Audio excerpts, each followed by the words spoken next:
Eh bien, bonjour à tous, chers amis de un peu partout. Et c'est vrai qu'aujourd'hui est un jour un peu spécial puisque c'est vrai dans toute la francophonie, c'est la fête des mères. Alors on veut souhaiter à toutes les chères mamans, où qu'elles soient, et qui nous entendent. Alors, eh bien, nous voulons vous fêter parce que vous êtes précieuses et on ne veut pas oublier tout ce que vous avez fait. Alors, soyez bénis encore dans cette journée et que vous puissiez trouver auprès de tous vos bien-aimés, justement, toute cette joie, tout ce réconfort, surtout dans ces temps très particuliers que nous traversons. Là, avoir l'affection d'une famille, avoir l'affection des siens dans ces temps troublés est quelque chose de précieux. Alors, soyez toutes les mamans bénies, hein, et nous vous aimons et nous voulons vous dire combien on apprécie toujours cette dimension de maman. C'est tellement riche. Voilà, c'est vrai que nous sommes dans des temps infiniment spéciaux.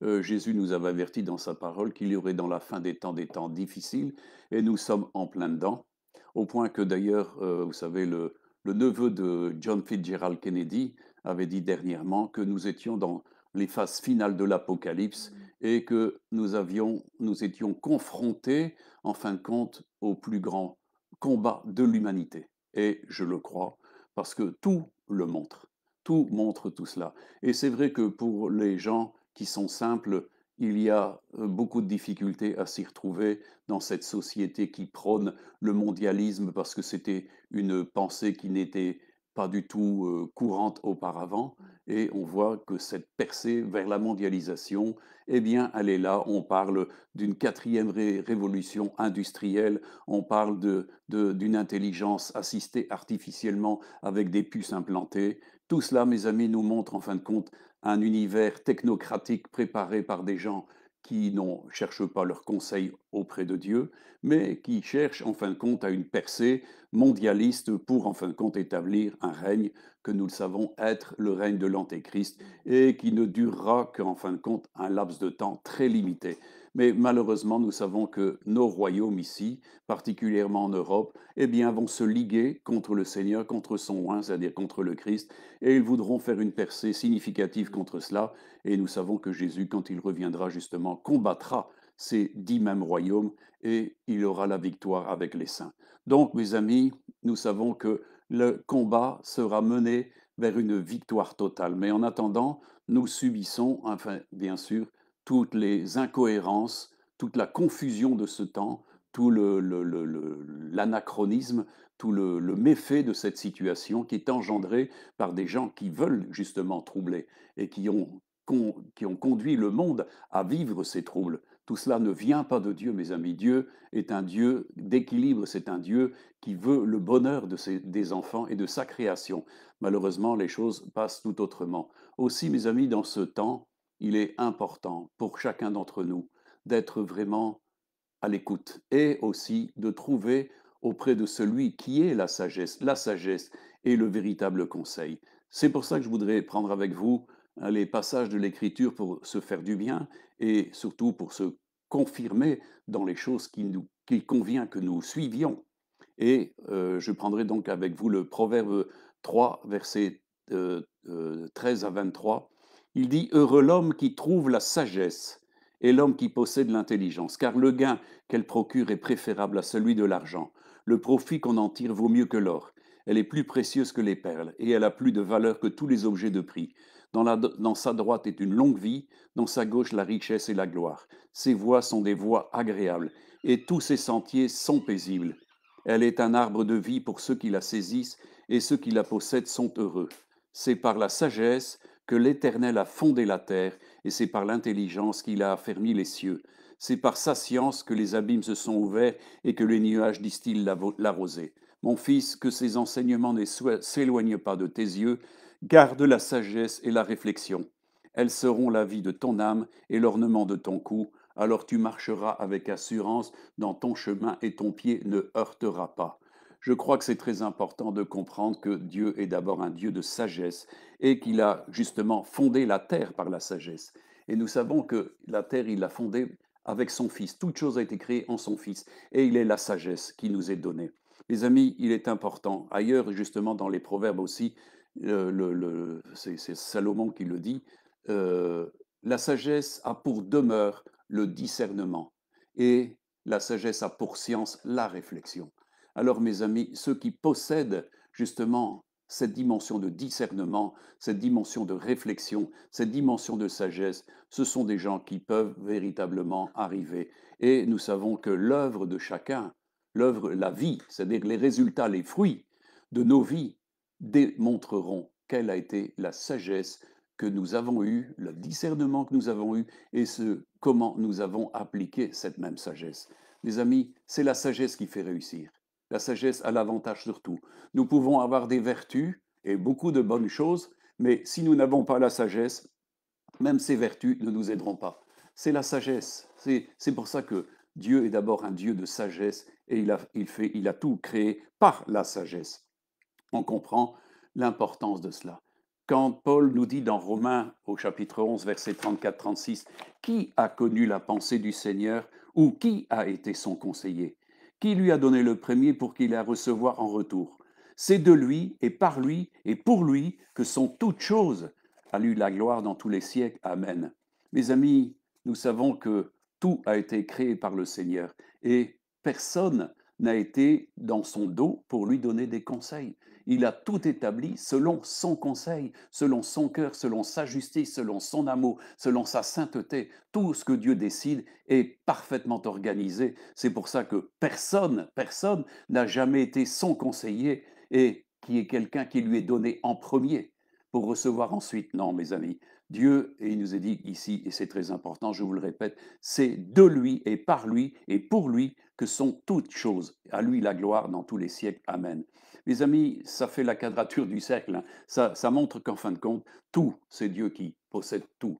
Il est l'alpha, l'oméga, le commencement, la fin. Tout ce qui est entre les deux, mes amis, eh bien, dépend du plan justement judicieux. Et il y a ceux qui le trouvent, il y a ceux qui persévèrent et ceux qui cherchent auprès de Dieu justement cette sagesse. Parce que c'est ça qui est important, mes amis. Dans ce temps-ci, je crois que beaucoup de gens sont complètement déboussolés. Beaucoup de gens se cherchent des guides et des meneurs, des gens, et on voit sur le net plein de choses qui sont dites, de ressources diverses, mes amis. Mais la véritable ressource, vous ne pouvez trouver que celui qui est à l'origine de toute chose et qui maintient toute chose par la permanence de sa parole. Comprenez que tout a été créé par sa parole et tout est soutenu par la permanence de sa parole. Donc c'est son conseil qui continue d'établir constamment le vécu des hommes de ce monde. Beaucoup de gens pensent que Dieu n'est plus là, n'existe plus. Mais moi, je peux vous dire, et tous ceux qui ont l'expérience du Seigneur savent très bien qu'il est là et qu'il maîtrise tous les événements qui se passent ici. Mes amis, il n'y a rien qui soit inconnu de la part de Dieu. Dieu sonde tout et connaît tout, et il a préparé des voies pour justement pour ceux qu'il aime et pour ceux qui justement recherchent son conseil, sa sagesse, mes amis. Et là, nous nous trouvons dans un terrain qui est merveilleux. Amen. Alors, qui est votre conseiller? Euh, le psaume premier dit heureux l'homme, et moi j'aime beaucoup ce psaume parce qu'il est très significatif, hein.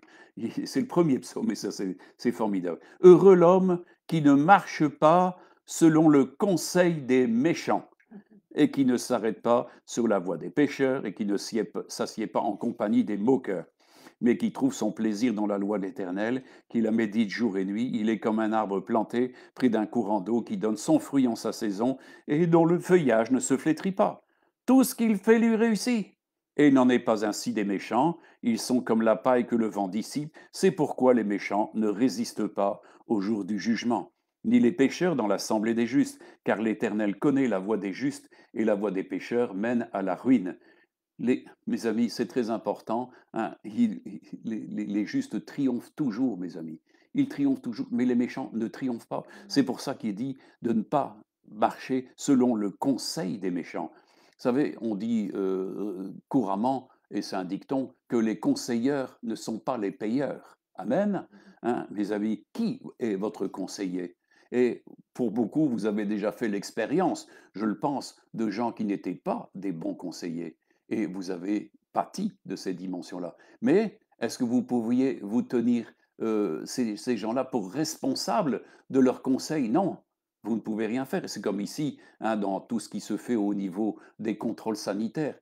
Les gens qui se disent être les bienfaiteurs ne prennent aucune assurance s'il vous arrive quelque chose. Vous n'avez qu'à vous dépatouiller s'il vous arrive quelque chose. On vous conseille quelque chose, mais on ne vous dit pas ce qui pourrait arriver après.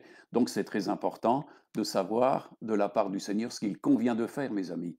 Et là, il y a un bon berger qui nous conduit dans les choses de la vie. Et ça, c'est important de l'écouter. Alors, on comprend que ce psaume premier, pour moi, a toujours été très significatif de succès. Bien sûr, eh bien, il faut méditer.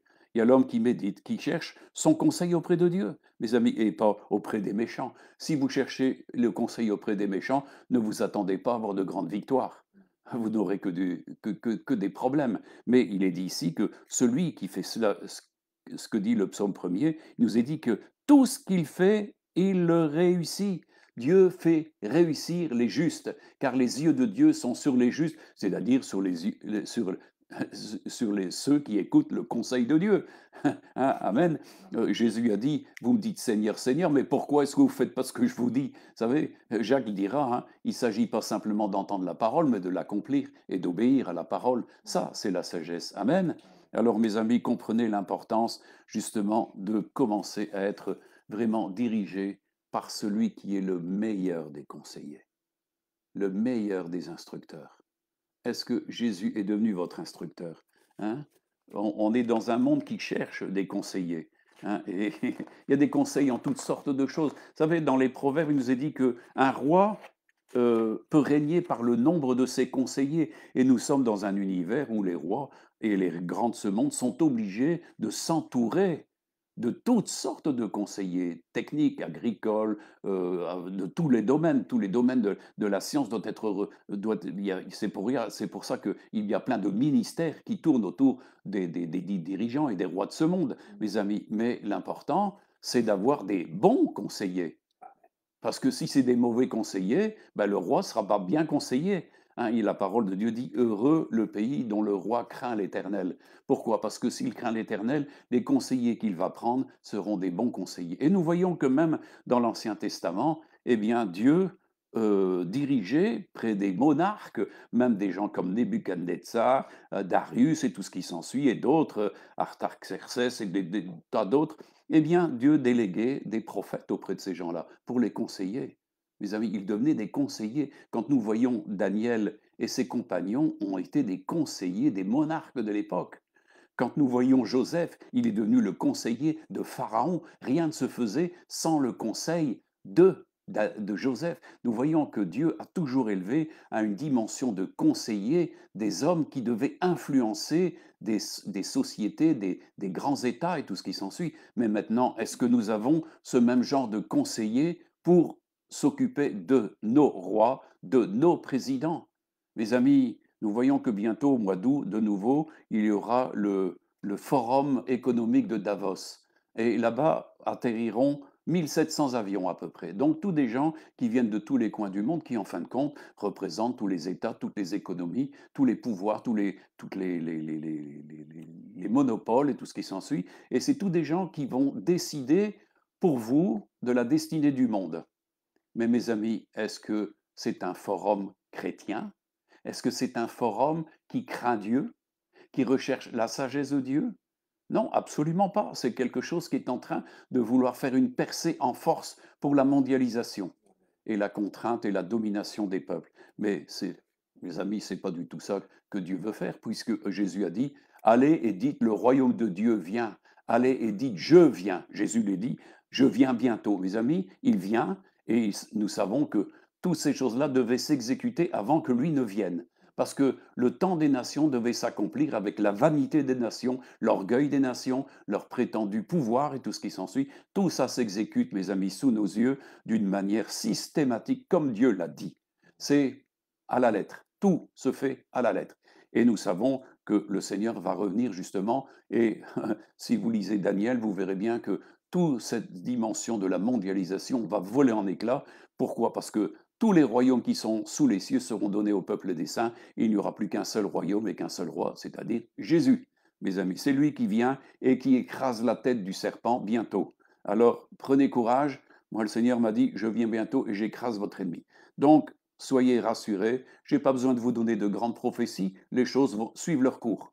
Mais l'important, dans ce temps, il est important de ne pas être troublé et de rester avec les yeux fixés sur celui qui suscite la foi. Parce que c'est ce qui est né de Dieu qui triomphe du monde. Et c'est notre foi qui triomphe du monde. Si vous voulez triompher ici, il est important de porter les yeux sur celui qui est le vrai conseiller. Celui qui distribue une véritable sagesse. Parce qu'il est notre sagesse. Amen. Alors mes amis, quand je vais reprendre avec vous des passages pour bien montrer cette dimension de l'autorité de celui qui a été fait pour nous sagesse et conseiller. Il nous est dit dans Hébreux 1, le verset 1 à 12, après avoir autrefois à plusieurs reprises et de plusieurs manières parlé à nos pères par les prophètes, Dieu, dans les derniers temps, nous a parlé par le Fils, qu'il a établi héritier de toutes choses. Mes amis, toute chose n'appartient pas à la mondialisation, au principe de mondialisation, mais au Fils qu'il a établi héritier de toutes choses. Et il dit ensuite, et d'ailleurs pour bien préciser la chose, par lequel, donc le Fils, par lequel il a aussi créé le monde. Mes amis, c'est par le Fils qu'il a créé le monde. Comprenez l'importance de qui est le Fils et de ce qu'il a hérité. Il a l'héritage du monde. Et il a dit, tout ce que le Père a est à moi et moi je vous le donne. Nous sommes héritiers de Dieu, co-héritiers avec Christ du monde, mes amis. C'est ça qui est important, du monde à venir, du renouvellement de toutes choses. Ah, il y a un royaume qui vient et qui s'établit où il y a l'héritier vient, mais il y a une part d'héritage pour tous ceux qui sont avec lui. Amen. Alors, par lequel il a aussi créé le monde et qui, étant le reflet de sa gloire et de l'empreinte de sa personne, et soutenant toute chose par sa parole puissante, a fait la purification des péchés et s'est assis à la droite de la majesté divine dans les lieux très hauts et est devenu autant supérieur aux anges qu'il a hérité d'un nom plus excellent que le leur. Mes amis, c'est important de savoir ce qu'il dit du Fils. Et je vais un peu plus loin au verset 8, il dit, mais il dit au Fils, ton trône, ô Dieu, est éternel. Le sceptre de ton règne est un sceptre d'équité. Tu as aimé la justice, tu as haï l'iniquité. C'est pourquoi, ô Dieu, ton Dieu t'a oint d'une huile de joie au-dessus de tes égaux. Et encore toi, Seigneur, tu as au commencement fondé la terre, et les cieux sont l'ouvrage de tes mains. Ils périront, mais tu subsistes. Ils vieilliront, tout comme un vêtement. Tu les rouleras comme un manteau, et ils seront changés. Mais toi, tu restes le même et tes années ne finiront pas. Il est dans une dimension d'éternité et il nous donne cette même éternité. Il ne changera pas, ces années ne finiront pas et Dieu nous a appelés à l'éternité par son Fils. Amen. Alors comprenez l'importance, la mondialisation, et c'est vrai que de les Illuminati parlent de vouloir, vous savez, la vie éternelle d'une manière technocratique, à toutes sortes de processus qui relèvent plus de l'alchimie et toutes sortes de combines frauduleuses, mais nous avons que Jésus a dit que celui qui croit en lui ne périrait pas, mais qu'il vivrait éternellement, mes amis. Et nous ne sommes pas obligés de passer par les Illuminati, les Bilderberg et le forum de Davos pour avoir ce privilège. Ce privilège, nous l'avons en Christ puisqu'il nous a fait co-héritier avec son Fils et co-héritier du royaume pour la vie éternelle, mes amis. Et ça, c'est celui qui est le plus important. Alors, je reprends la question, qui est votre conseiller et qu'a-t-il fait pour vous? Mes amis, il nous est dit ici, quand nous lisons qu'il a été établi héritier et tout a été créé par lui, tout le monde. Et mes amis, il est important de comprendre ce qu'a fait ce conseiller, parce qu'il a le droit d'être un conseiller incontestable. Pourquoi? Parce qu'il nous est dit qu'il a fait la purification des péchés. Je reprends le texte là. Hein, et qui étant le reflet de sa gloire et l'empreinte de sa personne, et soutenant toute chose par sa parole puissante, a fait la purification des péchés et s'est assis à la droite de la majesté divine dans les lieux très hauts. Et il est devenu d'autant supérieur aux anges qu'il a hérité d'un nom plus excellent que le leur. Mes amis, Jésus est devenu à la droite du Père celui qui intercède, celui qui plaide. Il est le parfait conseiller. Mes amis, quel est votre conseiller? Est-ce qu'il a donné votre vie, sa vie pour vous? Moi, mon conseiller, je l'ai vu mourir. Je l'ai vu, il a donné sa vie pour moi. Il a versé son sang son corps a été meurtri, il a été brisé entièrement. Alors, il a parfaitement le droit d'être mon conseiller. Qui est votre conseiller? Je vous pose la question. Où cherchez-vous les conseils?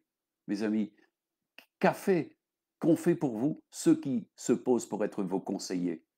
C'est important de comprendre ça, parce que moi, je ne mets pas ma confiance dans n'importe qui.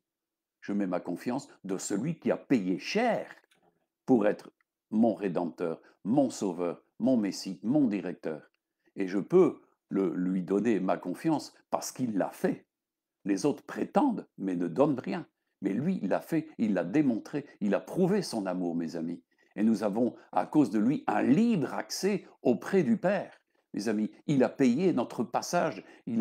On parle de passeport sanitaire, mais mes amis, lui, il nous donne un passeport pour l'éternité. C'est beaucoup plus. Hein. Ça dépasse, n'est-ce pas, tout ce qu'on a essayé d'enclencher ici. Mes amis, qui est votre conseiller et qu'est-ce qu'il a fait pour vous? Je vous pose la question. Cherchez un peu, qu'est-ce qu'ont fait les conseillers? Souvent, on regrette parfois d'avoir été conseillé par des gens. Moi, parfois, j'ai été trompé par des gens. Hein, j'ai cru à leurs paroles. Mais mes amis, la parole de Dieu nous dit que si on a cautionné quelqu'un, il est important de se dégager. Si cette alliance n'est pas de Dieu, moi je peux vous dire qu'il y a des alliances qui sont très très dangereuses. Il y a des assujettissements, on se met sous des dominations, sous des autorités qui sont hyper dangereuses. Mais moi je sais que on peut se mettre sous la domination du Seigneur parce que c'est une excellente domination.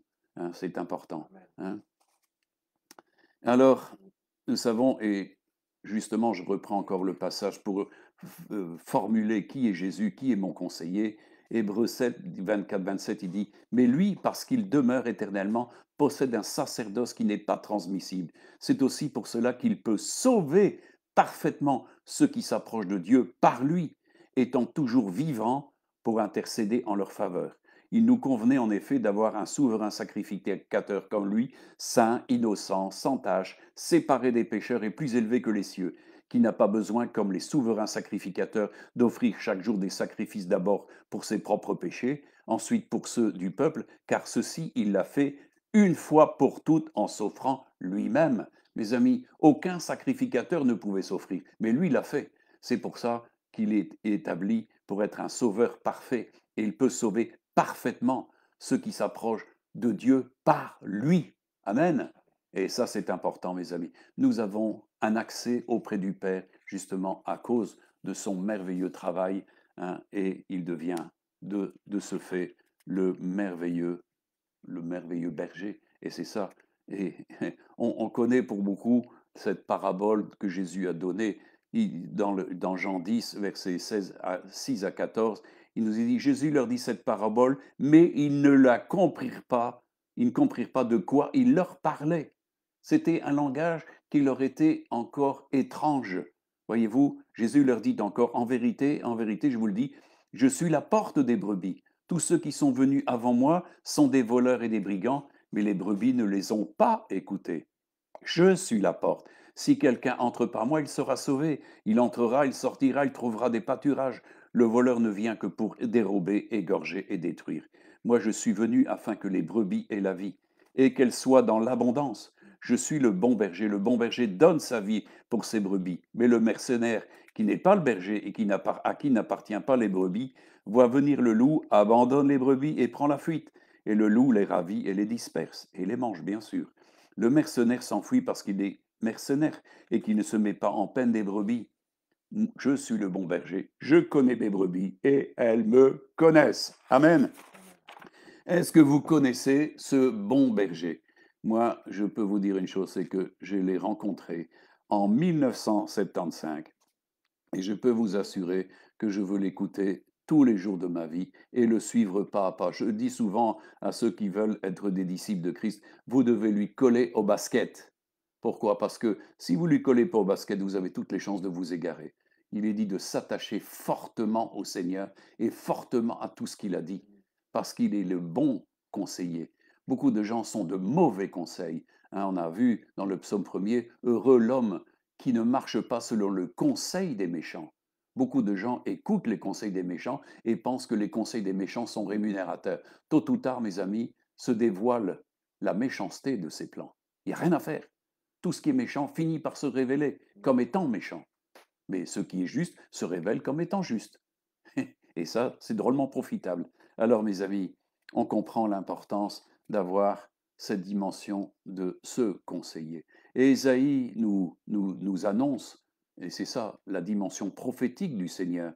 Dans Ésaïe 9, versets 6-7, il est dit, hein, et là on parle de quelque chose qui est vraiment important.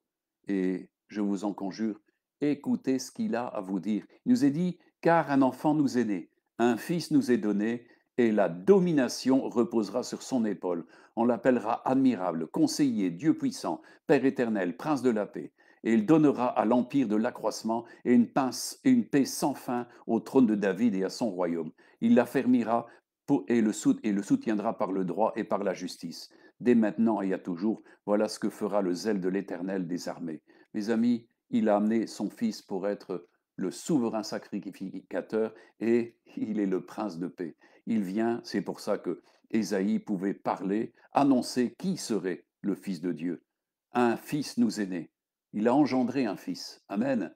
Il était auprès de lui et il a été engendré dans le corps d'une femme parce qu'il fallait qu'il vienne d'une femme qui était née sous la loi, afin de sauver tous ceux qui étaient sous la loi et hors de la loi. Mes amis, c'est important. Mais regardez l'appellation, un fils nous est donné et la domination reposera sur son épaule. Personne ne possédera encore une domination. Les nations veulent posséder, les chefs des nations, mes amis, veulent posséder. Et nous voyons combien il y a eu de guerres qui ont été vraiment déclenchées par le désir de posséder et de dominer sur des peuples.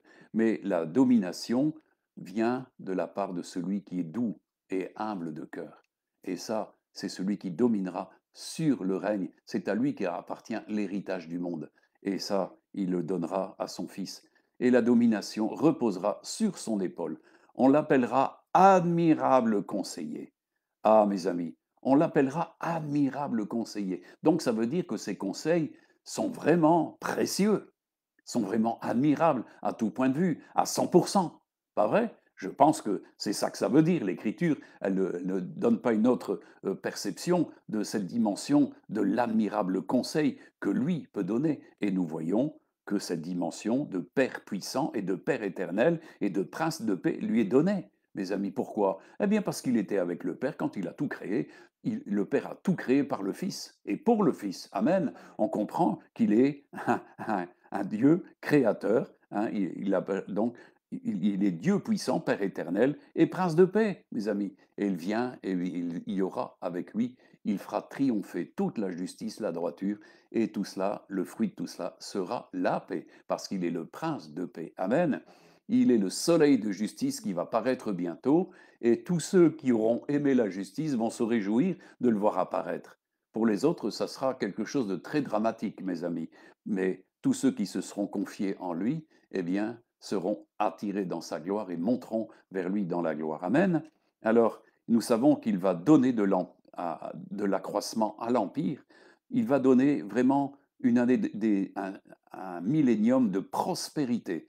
Rien ne ressemblera à la dimension de ce qui vient, parce que Jésus a parlé du renouvellement de toutes choses. Il vient, et Pierre a parlé justement de ce renouvellement. Et il vient pour renouveler tout et donner de l'accroissement. Mes amis, nous sommes dans des processus où maintenant tout le monde s'inquiète de toutes les pertes d'une terre qui était un peu pillée de toutes sortes. Mais mes amis, celui qui revient, c'est celui par qui tout a été créé. Donc nous avons un Dieu et Père créateur qui vient sur la terre. Il vient régner et c'est pour ça que Jésus a la puissance du renouvellement de toutes choses. Tous les écosystèmes, tout ce qui s'est fait, mes amis, et qui a dévasté la terre, eh bien tout va être renouvelé. Alors, je donne une bonne nouvelle à tous les écolos qui se demandent comment ça va se terminer. Mes amis, les plans écolos sont rien du tout à côté du plan régénérateur. Dieu a donné à son Fils la capacité d'étendre des nouveaux cieux et d'étendre une nouvelle terre. C'est ce qu'il vient faire. C'est la parole prophétique qui s'adresse au Seigneur. C'est ce qu'il va faire. Il va renouveler la terre et il va rétablir les équilibres des cieux parce que tout est en déséquilibre maintenant. Et nous le savons, la science, la recherche montre bien qu'il y a du déséquilibre partout. Pourquoi? Parce que le péché a atteint le monde.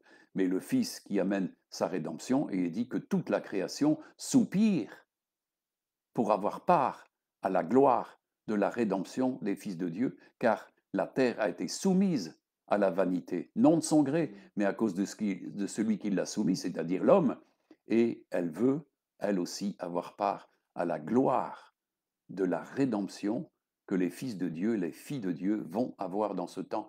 Et donc la terre va être renouvelée complètement. C'est une promesse divine, mes amis. Alors, soyez sûrs que ce n'est pas la mondialisation qui va triompher, c'est le royaume de Dieu. Il n'y aura plus qu'un seul royaume sur toute la terre, c'est le royaume de Dieu. Amen. Dieu ne supportera plus très longtemps de voir l'iniquité grandir, les ténèbres grandir et les œuvres malfaisantes se faire. Dieu vient et va tout mettre en ordre. Amen. Alors, voyez-vous, c'est très important d'avoir toujours le conseil de celui qui a préparé ces choses-là, et de rester dans son conseil. Alors, on va aller un peu plus loin, dans 1 Corinthiens 1, 30 et jusque 2, 10. C'est par lui, or c'est par lui que vous êtes en Jésus-Christ, lequel de par Dieu a été fait pour nous sagesse, justice et sanctification et rédemption. Amen. Mes amis, je ne vais pas aller beaucoup plus loin, mais je voudrais vous dire que, en fin de compte, Christ, et il dit, c'est par lui que vous êtes en Jésus-Christ, lequel de par Dieu a été fait pour nous sagesse, justice, sanctification et rédemption.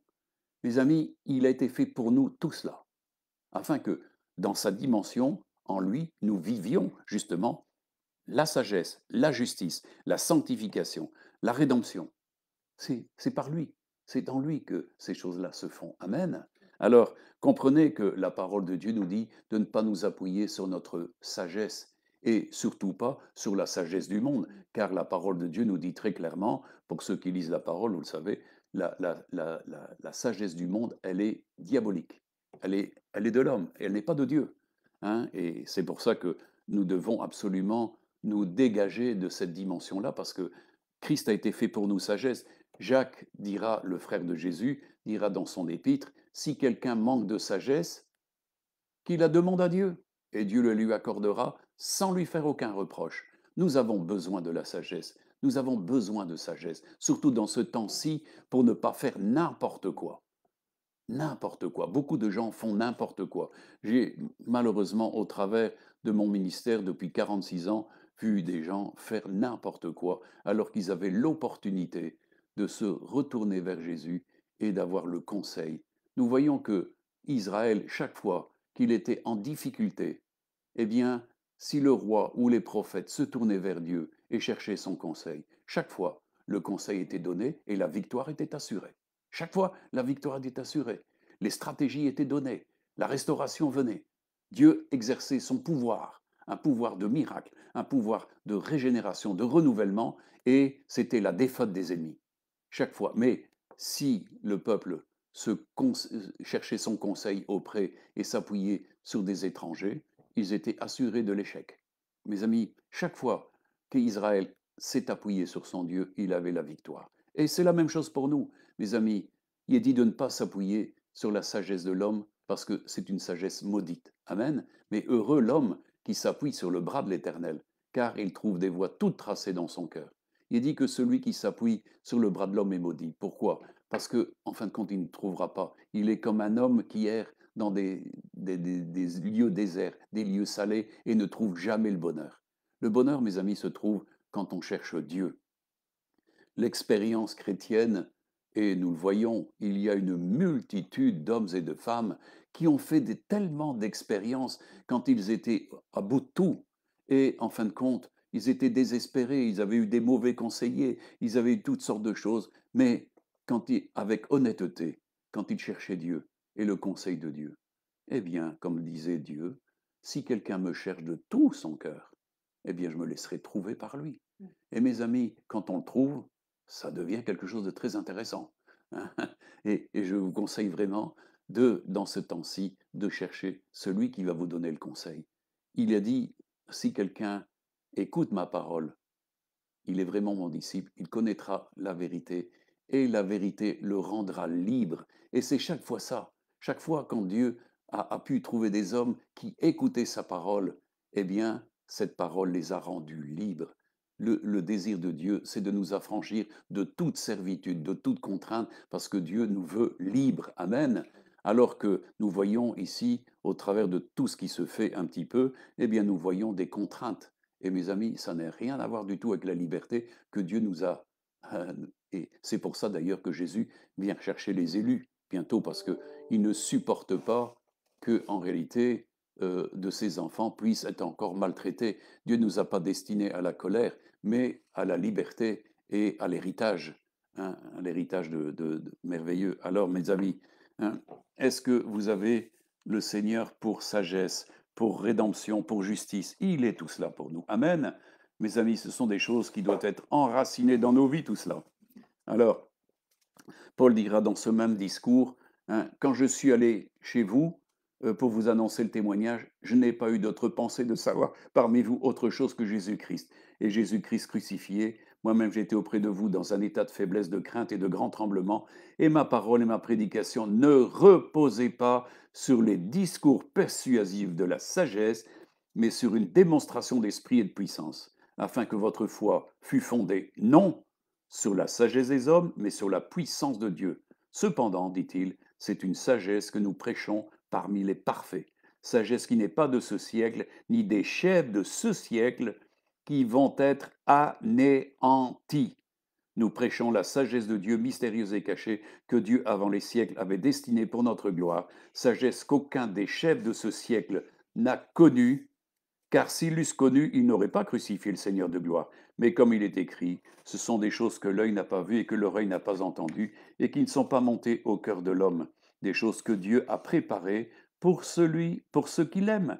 Et Dieu nous les a révélées par l'Esprit, car l'Esprit sonde tout, même les profondeurs de Dieu. Mes amis, nous voyons que les chefs de ce siècle vont être bientôt réduits à l'impuissance. Amen. Mais le peuple de Dieu est appelé à la puissance, à être en autorité et à régner avec lui. C'est totalement différent. Alors, mettez pas votre confiance. Vous savez, quand vous voyez que tous les chefs de ce siècle vont chaque fois auprès des Illuminati, auprès des Bilderberg, auprès du Forum de Davos, mes amis. Il y a 1700 avions qui atterrissent à Genève pour ça.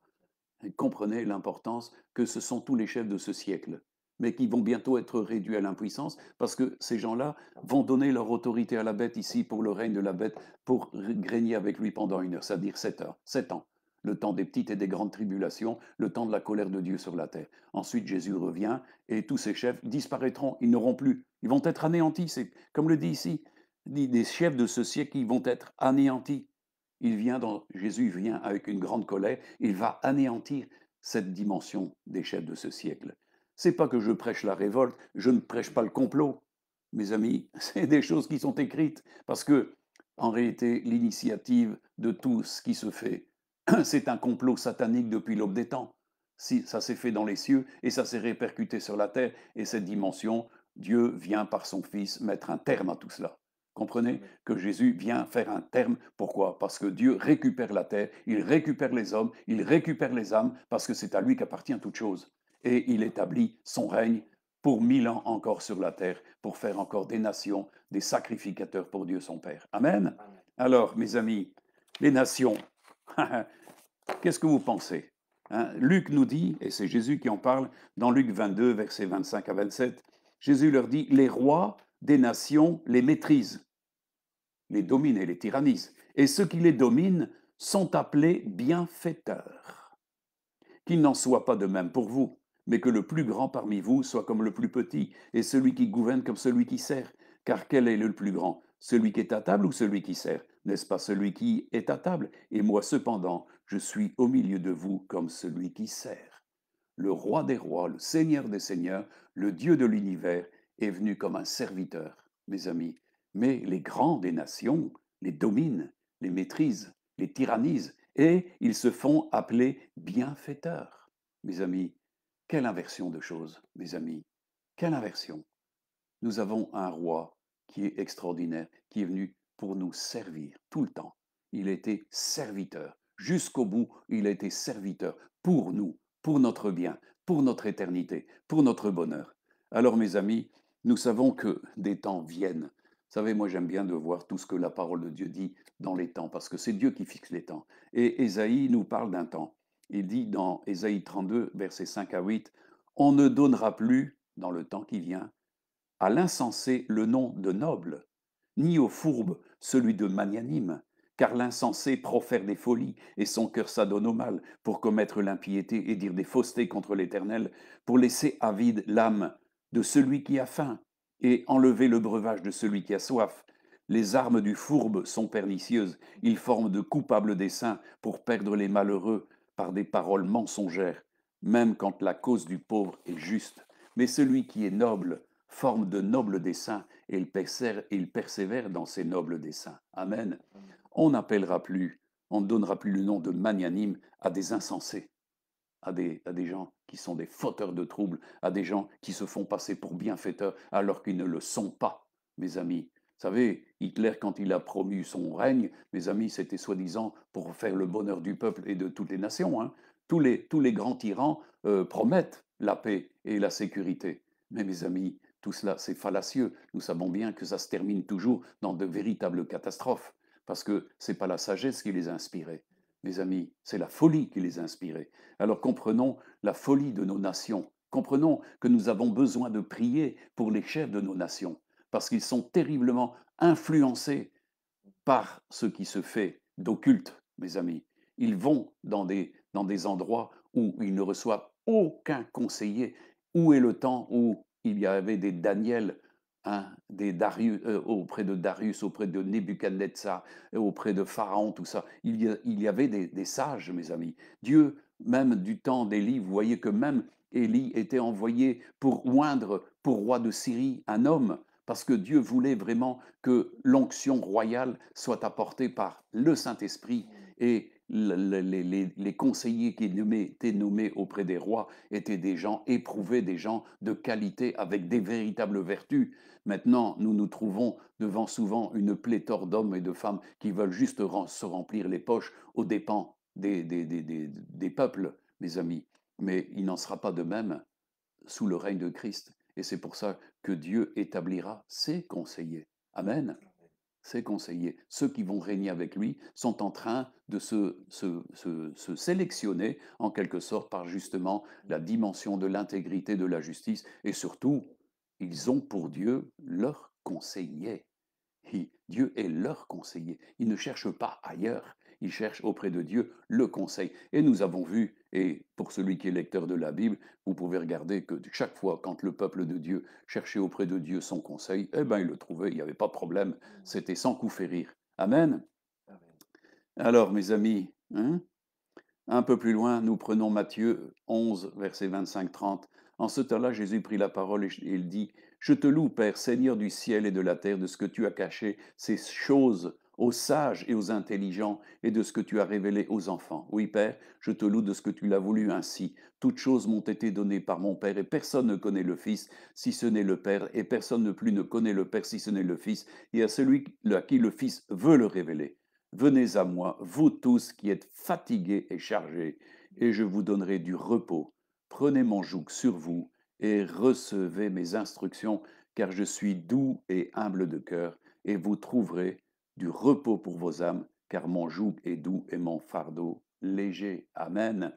Mes amis, nous voyons que Jésus s'intéresse à chacun de nous et il veut nous donner du repos. Mais l'important, c'est de venir à lui et aussi de recevoir ses instructions, d'accepter de porter le joug du Seigneur, d'être serviteur dans la vocation du Seigneur, parce que à partir du moment où nous faisons la volonté de Dieu, nous sommes son serviteur, et automatiquement les serviteurs de Dieu, ils sont approuvés de Dieu. Et donc, vous trouverez, comme il dit, du repos pour vos âmes. Nous sommes actuellement dans des temps critiques. Mes amis, il n'y a pas eu une époque où les psychiatres, les psychologues et les pharmacies développent autant de médications pour les besoins de l'âme. Mais, mes amis, est-ce qu'une molécule peut aider notre âme? Notre âme est immatérielle. C'est notre psyché, mes amis, et aucun médicament ne peut toucher notre âme. Tout ce qu'on va faire dans ce domaine-là, au niveau molécule, eh bien, vous donnez des antidépresseurs, des neuroleptiques et tout ce qui s'ensuit. Qu'est-ce qu'ils vont faire? Ils vont mettre votre corps en stand-by. Hein, ils vont mettre vos réflexes en sommeil, mais ça va rien régler de vos problèmes, parce que le problème reste entier, mes amis. Au contraire, Dieu donne de la vie à l'âme et il donne une vie abondante à l'âme. C'est ce que Jésus est venu faire. Lui, il est le berger des âmes et il se soucie de nos âmes. Mes amis, est-ce que la mondialisation et les chefs de ce siècle se soucient l'âme de leurs patriotes? Ben, je ne pense pas, voyez-vous. Quand nous voyons ce qui s'est fait ici au cours de toute cette année, eh bien, on voit qu'il n'y a guère de soucis, notamment pour les vieilles personnes, pour les familles, tout ce qui s'ensuit. C'est la catastrophe. On crée la distanciation, on crée la, la ségrégation dans la famille, en fin de compte, la dissociation de tout ce qui est collectif. On veut l'éclatement, mes amis, mais ce n'est pas du tout ça. Dieu, au contraire, est un père de famille et il veut qu'on soit un. C'est tout le contraire, mes amis, de l'éclatement. C'est l'unité. Nous sommes appelés à créer une unité et Jésus nous a donné cette dimension du corps dont lui-même est la tête et nous sommes chacun ses membres pour notre part. Et c'est merveilleux de penser que justement il y a une organisation qui dépasse tous les contingentements humains et qui est prévue justement par celui qui a toute la sagesse. Et c'est lui qui a établi tout ça. Mes amis, c'est Christ qui établit son Église et nous sommes son Église, chacun pour notre part. Nous sommes un membre du corps. Amen. Alors, nous sommes plus dans la distanciation, n'est-ce pas? Mais en présentiel, comme on dit très clairement. Nous sommes en présence et nous sommes en communion, chacun mutuellement avec le Seigneur, dans la lumière, pas dans les ténèbres. Dieu n'est pas un Dieu de ténèbres. Ici, pour l'instant, c'est les ténèbres qui règnent. Mais nous sommes en communion dans la lumière, avec tous nos frères et nos sœurs, avec Jésus, avec le Père et par la puissance du Saint-Esprit. Mes amis, nous voyons que beaucoup de gens ont été troublés. Et si nous prenons la dimension de Job, Job était en fin de compte un des premiers livres de la Bible, c'est un des plus vieux écrits. Et mes amis, qui étaient les conseillers de Job? Et nous voyons dans Job 42, versets 1 à 8, Job répondit à l'Éternel et dit, je reconnais que tu peux tout et que rien ne s'oppose à tes pensées. Et Job de continuer, quel est celui qui a la folie d'obscurcir mes desseins? Point d'interrogation. Oui, dit Job, j'ai parlé sans les comprendre de merveilles qui me dépassent et que je ne conçois pas. Écoute-moi et je parlerai. Je t'interrogerai et tu m'instruiras. Mon oreille avait entendu parler de toi, mais maintenant mon œil t'a vu. C'est pourquoi je me condamne et je me repens sur la poussière et sur la cendre. Après que l'Éternel eut adressé ces paroles à Job, il dit à Eliphaz et à Théman, ma colère est enflammée contre toi et contre tes deux amis, parce que vous n'avez pas parlé de moi avec droiture, comme l'a fait mon serviteur Job.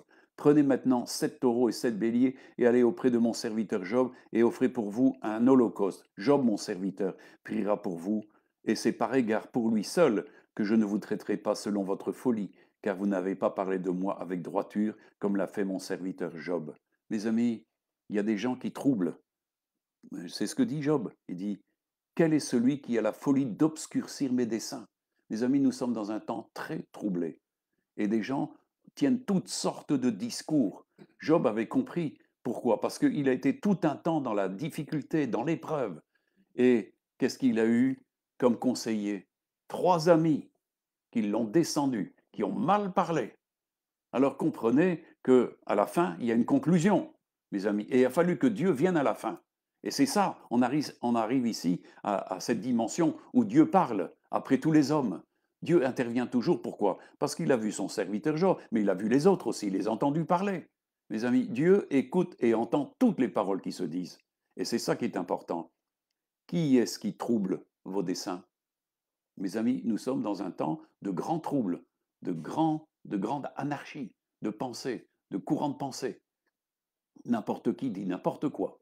Mais mes amis, on comprend que c'est des dimensions qui troublent beaucoup de gens simples. Mes amis, beaucoup de gens qui avaient une vie très simple sont maintenant dans de grandes difficultés et préfèrent plutôt la mort que de continuer au travers de cette époque.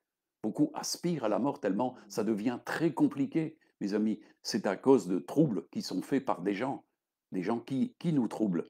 Alors, mes amis, hein, il est important de relever cette dimension parce que Paul aussi en a parlé dans Galates au chapitre 1er de versets 6 à 9. Il dit, je m'étonne que vous vous détourniez si promptement de celui qui vous a appelé par la grâce de Christ pour passer à un autre évangile. Non pas qu'il y ait un autre évangile, mais il y a des gens qui vous troublent et qui veulent renverser l'évangile de Christ. Mais quand nous-mêmes, quand un ange du ciel annoncerait un autre évangile que celui que nous avons prêché, qu'il soit anathème. Nous l'avons dit précédemment, et je le répète à cette heure, si quelqu'un vous annonce un autre évangile que celui que vous avez reçu, qu'il soit anathème. Qu'est-ce que je veux dire par cela? Mes amis, quand Paul dit un autre évangile, il parle d'une bonne nouvelle. L'évangile veut dire bonne nouvelle. Mes amis, quelles sont les nouvelles que vous avez et qui vous rassurent actuellement? Mes amis, est-ce que c'est dans une fiole que vous trouvez la vie? Est-ce que c'est dans la picouse? Hein? Il y a toute une religion qui se développe maintenant, une espérance qu'il y ait de la vie dans certains liquides. Mes amis, c'est Dieu qui donne la vie. C'est Jésus qui donne la vie au monde. Et il donne sa parole parce que c'est une parole de vie. Et il répand de son esprit parce que c'est l'esprit de vie, mes amis. Et c'est ça qui nous donne la vie. Mes amis, il n'y a aucune petite fiole, il n'y a aucun médicament, il n'y a aucune chose qui donne la vie. Ambroise Paré le disait lui-même, moi je pense, mais c'est Dieu qui guérit. Amen. La guérison vient de Dieu, mes amis. L'équilibre, tout ce qui est de la vie, vient de Dieu. Et c'est pour ça que Paul parle ici de ceux qui troublent parce qu'ils annoncent un autre évangile. Et nous sommes face à un véritable évangile qui se crée artificiellement dans un espèce de secours sanitaire, mais dont on voit tous les effets négatifs aussi. Mes amis, je ne vais pas m'étaler sur ces choses-là. Il y a une presse qui en parle suffisamment maintenant. Il y a couramment maintenant des choses qui traversent parce que, évidemment, on sait qu'il y a toute une information qui est muselée, mais nous savons que par tout ordre de passage, nous voyons bien ce qui se passe réellement, mes amis. Il y a un autre évangile, l'évangile de la bonne nouvelle, c'est Christ qui l'a donné. C'est dans cet évangile que nous avons tout. L'évangile de Christ est la puissance de Dieu pour quiconque croit. Amen. Et c'est une puissance de vie, c'est une puissance de restauration, c'est une puissance de résurrection, c'est une puissance de pardon, c'est une puissance de bonne nouvelle, mes amis. Dieu nous a donné une bonne nouvelle au travers de son Fils. Et c'est pour ça que Paul était tellement impatient et tellement en colère contre les Galates, parce qu'ils s'étaient détournés promptement de celui qui les avait appelés par la grâce de Christ, mes amis. Hors la grâce, il n'y a rien. Dans la grâce, vous avez tout pleinement. Amen. Nous avons tout pleinement en Jésus, mes amis. Alors, ne perdez pas la confiance que vous avez établie comme les Galates. Les Galates avaient perdu leur confiance. Ils étaient passés à une autre espérance que celle de Christ. Comprenez la grâce que Dieu nous fait en Christ, parce que nous avons tout pleinement en Christ. Amen. Il est important, j'insiste, parce que dans ces temps, beaucoup de gens perdent la foi. C'est le temps, il y a l'apostasie vient et elle est là, elle s'accomplit. Et beaucoup de gens sont éjectés du plan de Dieu. Beaucoup de gens ne s'accrochent pas à la grâce, ne s'accrochent pas à la parole, ne s'accrochent pas à leur vocation. Automatiquement, ils seront bientôt confus parce que le Seigneur revient chercher ses élus. Il vient pour les noces de l'agneau, mes amis, et tous ceux qui ont mis leur confiance et qui auront écouté celui qui a été fait sagesse pour nous. Amen. Qui est le véritable parfait consolateur et aussi le parfait conseiller. Amen. Alors, comprenez l'importance de ce que nous dit l'Apocalypse. Jésus dit en chapitre 22, donc à la fin, versets 17 à 21, l'Esprit et l'épouse disent, viens, et que celui qui entend dise, viens, et que celui qui a soif vienne, et que celui qui veut prenne de l'eau de la vie gratuitement. Je le déclare à quiconque entend les paroles de la prophétie de ce livre, si quelqu'un y ajoute quelque chose, Dieu le frappera des fléaux décrits dans ce livre. Et si quelqu'un retranche quelque chose des paroles du livre de cette prophétie, Dieu retranchera sa part de l'arbre de vie et de celui de la ville sainte, décrit dans ce livre. Celui qui atteste ces choses dit, oui, je viens bientôt. Amen. Viens, Seigneur Jésus. Que la grâce du Seigneur Jésus soit avec vous tous. Maranatha, Jésus vient bientôt, mes amis, et il établit son règne. N'en déplaise à la mondialisation, à l'antéchrist et tout ça, il vient écraser, et vous savez que la parole de Dieu nous dit que Jésus va mettre dans les temps de feu directement quand il arrive les l'antéchrist et le faux prophète. Ils vont inaugurer l'enfer, mes amis, les temps de feu. Mais nous, nous sommes destinés non pas à les temps de feu, mais à la gloire et au royaume de Dieu, parce que Dieu nous a préparé un royaume. Et c'est ça. Mais il y a ceux qui écoutent, c'est ce que Jésus a dit, hein, écoutez, recevez mes instructions. Mes amis, combien de gens n'écoutent pas les instructions du Seigneur et ils ne l'ont pas comme guide, ils ne l'ont pas comme berger. Alors j'insiste, s'il vous plaît, venez au Seigneur et écoutez ses paroles, recevez ses instructions parce qu'elles sont merveilleuses. Et Jean nous dira, et ce sera, j'ai déjà prêché là-dessus, c'est important, nous avons reçu l'onction de celui qui est saint. Et cette onction demeure en nous, et cette onction nous enseigne toutes choses. Amen. Amen. Et nous savons que c'est toute chose, c'est établi sur la vérité de celui qui est la vérité. Il ne peut pas nous tromper. Dieu ne nous trompe pas. Quand Jésus parle, il dit des choses qui sont la vérité. Et ces choses s'accomplissent. Amen. Et ceux qui aiment la vérité viennent à lui et vivent de la vérité. Et il n'écoute plus les conseils des méchants, mais il écoute les conseils de celui qui est la vie et qui donne la vie. Alors, mes amis, encore une fois, qui est votre conseiller? Qu'est-ce qu'il a fait votre conseiller pour vous? Moi, mon conseiller a donné sa vie d'une manière exemplaire pour moi, afin que j'ai la vie et que j'ai la vie éternelle. Alors, je vous souhaite de trouver dans ce Seigneur-là le véritable conseiller et le conducteur de vos âmes, parce qu'il est le berger de vos âmes. Personne n'a ce titre de berger de vos âmes. Seul Dieu a permis que son Fils soit le berger de vos âmes. Et il parle à ses brebis. Alors recevez ces instructions, parce que c'est des instructions salutaires dans ce temps. Jésus a dit que dans la fin des temps, il faudrait absolument prier, veiller et discerner afin de recevoir la force qui vient de lui. Nous avons, et sa parole est une parole de force. Amen. C'est une parole de conseil, c'est une parole de sagesse, c'est une parole qui nous conduit vers des choses vraiment réalistes. Le monde est dans un projet irréaliste. Ce que le monde est en train d'établir, mes amis, est totalement irréaliste parce que ça ne correspond en rien au plan initial de Dieu.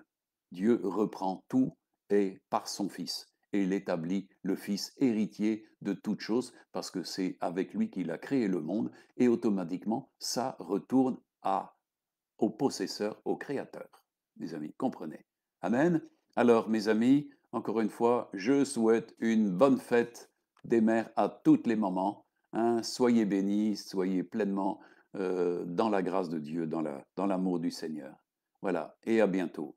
Et méditez ces paroles. Amen.